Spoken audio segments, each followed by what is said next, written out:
You make $100,000 a year.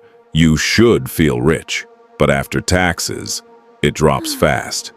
That $100,000 becomes closer to 70, and suddenly it doesn't feel like much anymore. Then, expenses start showing up.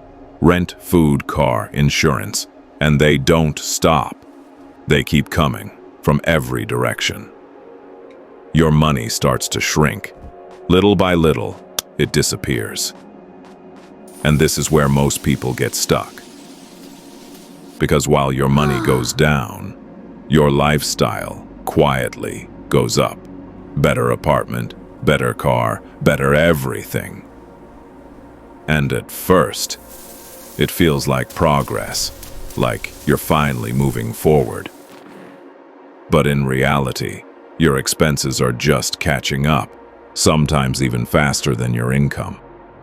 So no matter how much you make, it never feels like enough. Most people don't own assets, they own expenses.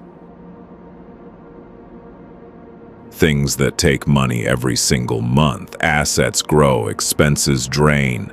Are you building assets or just paying bills?